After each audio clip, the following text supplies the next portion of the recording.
Interesting book, The Sharing Economy, The End of Employment and the Rise of Crowd-Based Capitalism by Arun Sundararajan. Again, it is the MIT Press, Cambridge, Massachusetts, London and England. So this is the front cover, and he offers an insightful guide to the forces shaping our economy today and tomorrow. And I'm reading from the inside jacket where it's written, or Arun writes, sharing isn't new. Giving someone a ride, having a guest in your spare room, running errands for someone, for participating in a super club. These are not revolutionary concepts. What is new in the sharing economy is that you are not helping a friend for free. You are providing these services to a stranger for money. In this book, Arun, an expert on the sharing economy, explains the transition to what he describes as crowd-based capitalism, a new way of organizing economic activity that may supplant the traditional corporate-centered model as peer-to-peer commercial exchange blurs the lines between the personal and the professional. How will the economy, government regulation,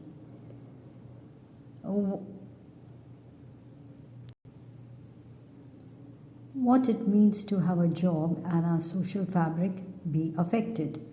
Drawing an extensive research and numerous real-world examples.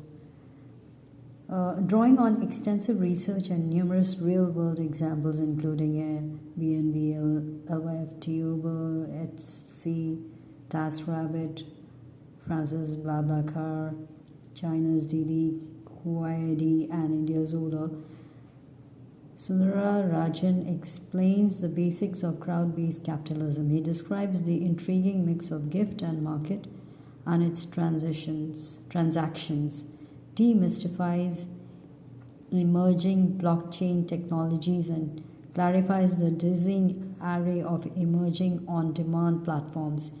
He considers how this new paradigm changes economic growth and the future of work.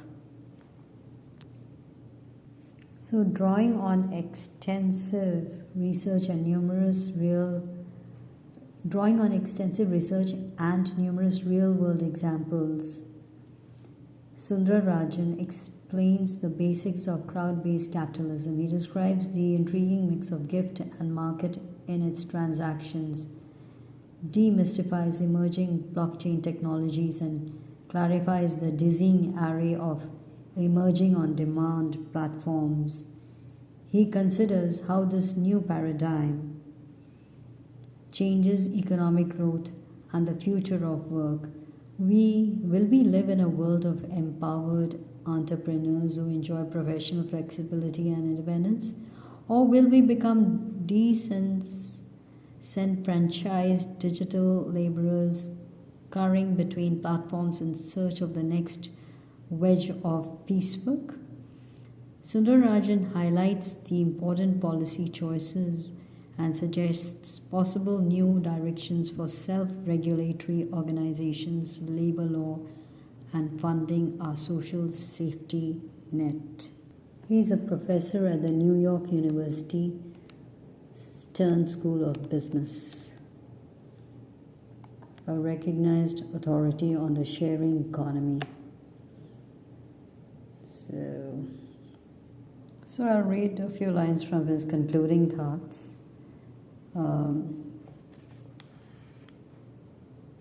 He is passionate about this topic, and he says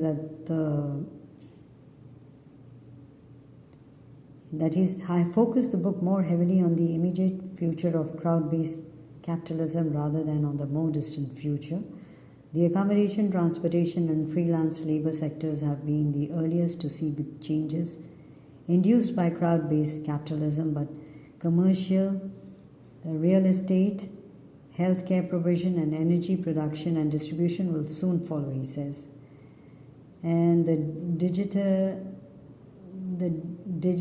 democratization of the physical will over the coming decade yield mass market autonomous vehicles in the United States, Western Europe, and parts of Asia, radically reshaping the automobile industry, shifting market power away from today's leading manufacturers and towards a range of technology platforms, Uber, etc., Ola, as well as Apple, Google, and perhaps even Amazon.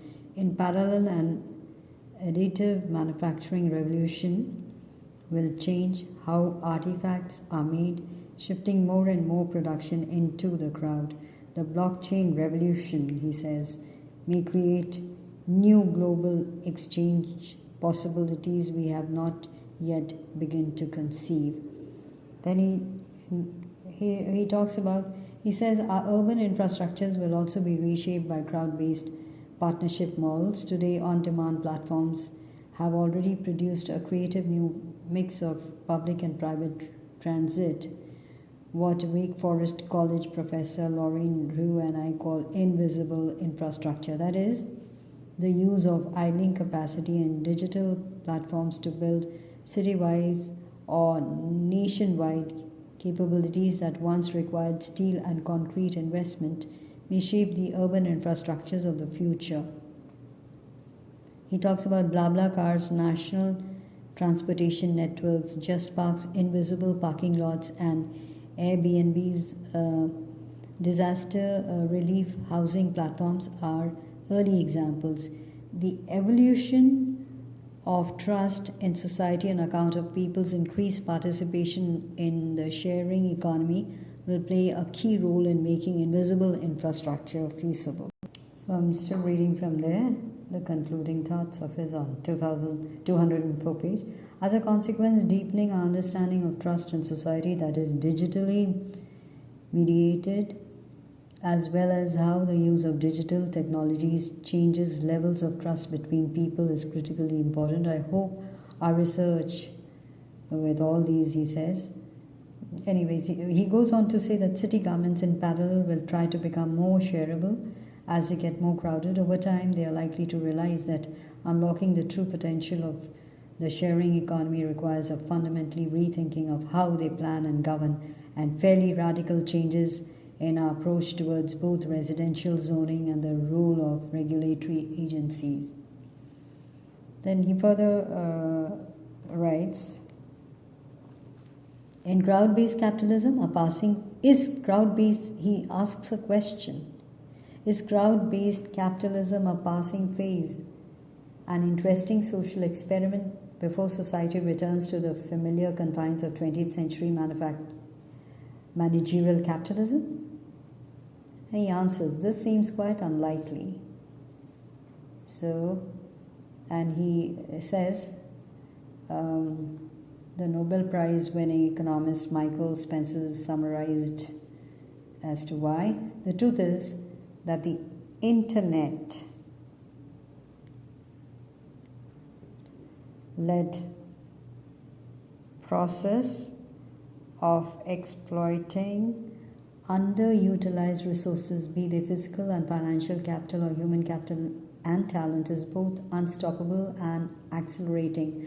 The long-term benefits consist not just in efficiency and productivity gains, large enough to show up in macro data, but also in much-needed new jobs requiring a broad range of skills. Indeed, those who fear the job-destroying and job-shifting power of automation should look upon the sharing economy and breathe a bit of a sigh of relief.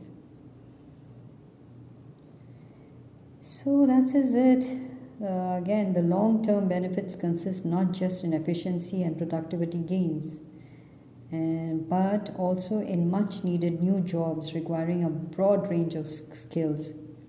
Indeed, those who fear the job-destroying and job-shifting power of automation should look upon the sharing economy and breathe a bit of a sigh of relief, he says. He writes that the complexity of this ongoing transition, part of a broader set of changes that Professor Klaus Schwab, the founder of the World Economic Forum, calls the Fourth Industrial Revolution, makes plain society's struggle to come up with a shared label for the phenomenon I call crowd-based capitalism. Perhaps like most interesting things in life, the sharing economy is shaped by its internal contradictions.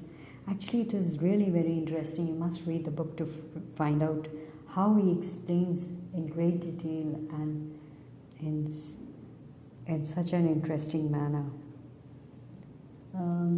And there is a lot of reviews in praise of his work and praise of him. So if you can read from here, I've come to the back cover. Here what's written. Fortunes have already been made in the sharing economy, yet the biggest impact on business and our daily lives is yet to come. There's no better guide to this transformation than Arun Sundararajan's book, writes Eric Branchofson. I hope I'm pronouncing it right. Co-author of the second Machine Age work, Progress and Prosperity in a Time of Brilliant Technologies. And then Claes Shirky, author of Cognitive Surplus, and Here Comes Everybody, writes, Sundararajan has taken all the loose talk about the sharing economy and given it a rigorous and readable treatment. He makes it clear that there is no one model for these new economic forms, but that taken together, they represent a profound shift in how we think about everything from utility to capital to labor to employment. All of the information about the book, and that's the ISBN number